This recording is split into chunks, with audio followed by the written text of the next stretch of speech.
Assalamualaikum warahmatullahi wabarakatuh. Berjumpa lagi di video pembelajaran sejarah Indonesia kelas 11.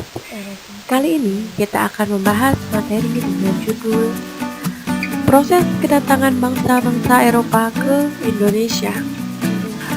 Adapun kompetensi dasar untuk materi ini yaitu menganalisis proses masuk dan perkembangan penjajahan bangsa Eropa meliputi Portugis, Spanyol, Belanda, Inggris ke Indonesia.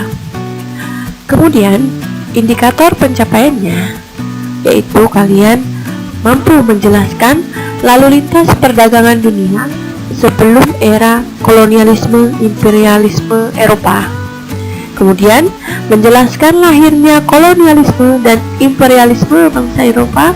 Dan yang terakhir, kalian mampu menguraikan perebutan hegemoni bangsa Eropa di Indonesia. Sebelumnya, Ibu akan menjelaskan kenapa bangsa Eropa datang ke Indonesia. Nah, bangsa Eropa datang ke Indonesia karena adanya rempah-rempah yang melimpah di Indonesia. Eropa adalah negara yang sulit untuk mendapatkan rempah-rempah. Sementara di Indonesia sendiri rempah-rempah gampang untuk dicari. Bagi orang Eropa, rempah-rempah memiliki banyak sekali manfaat, yaitu penghangat tubuh. Di Eropa memiliki musim dingin, sehingga orang-orang Eropa sangat membutuhkan rempah-rempah sebagai penghangat tubuh mereka.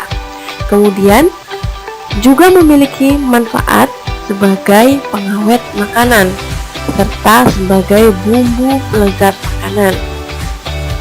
Sulitnya rempah-rempah di Eropa menjadikan harga rempah-rempah mahal.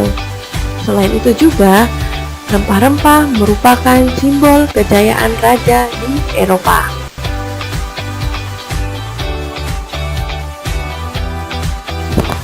Itu tadi latar belakang mengapa bangsa Eropa datang ke Indonesia. Nah, selain itu ada faktor pendorong lain yang menyebabkan Eropa datang ke Indonesia. Salah satunya adalah 3G, God, Glory, Gospel, kekayaan, kejayaan, penyebaran Kristen. Pada masa itu, Eropa sedang mengalami namanya zaman Renaissance, atau yang bisa disebut dengan zaman pencerahan. Zaman pencerahan ini menyebabkan bangsa Eropa harus menyebarkan agama Kristen. Nah, sehingga tujuan ketika itu bangsa Eropa adalah 3G, God, Glory, sama Gospel.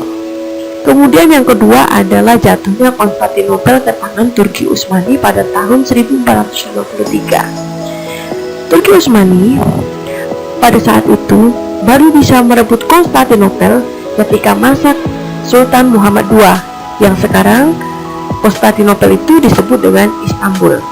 Nah, karena Turki Utsmani ini berhasil menguasai Konstantinopel, kemudian jalur perdagangan ini dimudahkan. Salah satunya jalur perdagangan laut di dunia yang dapat dimudahkan yaitu bangsa Eropa. Bangsa Eropa mampu mengakses daerah timur, sehingga bangsa Eropa ini mudah untuk jalan ke daerah timur, sehingga waktu itu bangsa Eropa banyak yang datang ke Indonesia.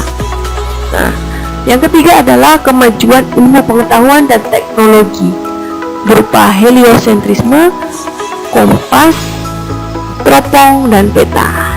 Karena ada suatu misi yaitu membuktikan bumi itu bulat, sehingga teknologi itu mulai berkembang pesat. Dengan cara membuktikan adalah bumi itu bulat menggunakan teknologi tersebut. Nah, selain itu juga ada buku karangan dari Marco Polo yang berisi perjalanan ke timur. Bukunya itu adalah buku Imago Mundi dan 2 Million. Itu tadi adalah faktor penyebab bangsa Eropa datang ke Indonesia. Bangsa Eropa yang pertama datang ke Indonesia adalah bangsa Portugis.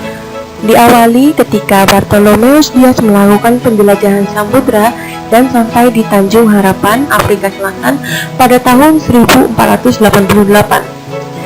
Penjelajahan lalu diteruskan oleh Vasco da Gama yang sampai di Goa, India pada 1498, lalu pulang ke Lisboa, Portugal dengan membawa rempah-rempah.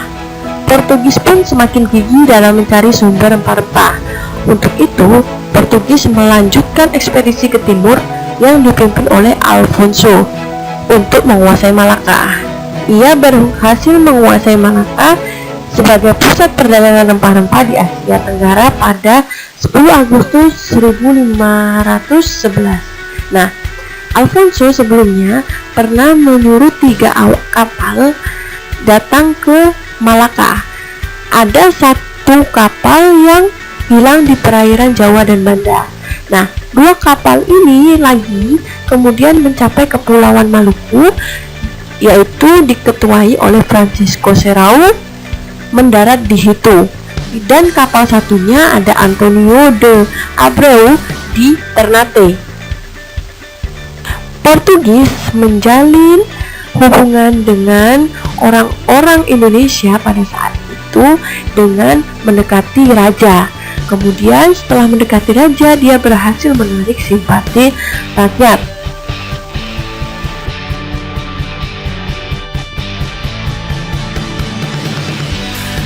Bangsa Eropa setelah Portugis yaitu bangsa Eropa Spanyol. Yang pertama melakukan penjelajahan samudra adalah Christophorus Columbus. Ia berlayar ke arah barat melewati Samudra Atlantik sesuai perjanjian Tordesillas menuju India sekitar tahun 1492 sampai 1502. Ternyata ada kesalahan, karena sebenarnya ia sampai di benua Amerika yang ia pikir adalah India. Penjelajahan berikutnya dilakukan oleh Magellan dari Spanyol ke barat daya melintasi Samudra Atlantik sampai di ujung selatan Amerika, kemudian melewati Samudra Pasifik dan mendarat di Filipina pada tahun 1521. Pelayaran Magellan berpengaruh bagi dunia ilmu pengetahuan karena dirinya berhasil membuktikan bahwa bumi itu bulat. Penjelajahan Magellan kemudian dilanjutkan Sebastian Delcano.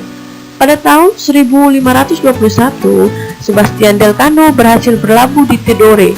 Namun, kedatangan mereka dianggap melanggar perjanjian Tordesillas.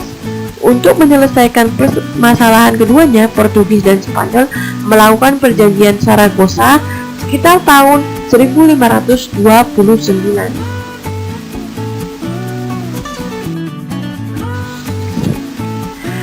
Kemudian ada bangsa Belanda. Nah, Belanda sekitar tahun 1596, Cornelis de Houtman berhasil mendarat di Banten. Sikap Belanda yang kurang ramah dan berusaha memonopoli perdagangan di Banten membuat Sultan Banten saat itu marah. Akibatnya ekspedisi ini terbilang gagal. Sekitar tahun 1598 sampai 1600, pedagang Belanda mulai berdatangan kembali. Kedatangannya kali ini dipimpin oleh Jacob van Neck. Ia berhasil mendarat di Maluku dan membawa rempah-rempah. Keberhasilan Van Neck pun menyebabkan semakin banyak pedagang Belanda datang ke Indonesia.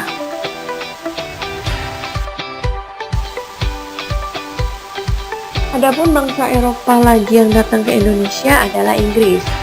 Masuknya bangsa Inggris ke Indonesia juga bertujuan mencari rempah-rempah. Tokoh penjelajahnya adalah Sir Henry Middleton dan James Cook. Henry Middleton mulai menjelajah di tahun 1604 dari Inggris menyusuri perairan Cabo da Roca, Portugal dan Pulau Kanari. Henry Middleton lanjut menuju perairan Afrika Selatan hingga Samudra Hindia. Ia sampai di Sumatera, lalu menuju Banten di akhir 1604. Ia berlayar ke Ambon sekitar tahun 1605, lalu ke Ternate serta Tidore dan mendapatkan rempah-rempah seperti lada dan cengkeh. Sedangkan James Cook sampai ke Batavia tahun 1770 setelah dari Australia.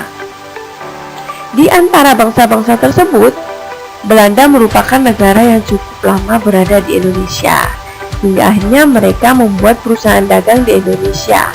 Meski telah bangkrut sampai sekarang, Perusahaan ini tercatat sebagai salah satu perusahaan terkaya di dunia. Nah, itu tadi penjelasan dari Ibu mengenai proses kedatangan bangsa Eropa ke Indonesia. Untuk materi selanjutnya, kita akan membahas mengenai kekuasaan bangsa Eropa ketika di Indonesia. Bangsa Eropa tersebut yang meliputi ada Portugis, kemudian Spanyol, ada Belanda dan Inggris. Nah, apabila ada pertanyaan, silahkan kalian tulis di kolom komentar. Sekian dari Ibu, kurang lebihnya wassalamualaikum warahmatullahi wabarakatuh.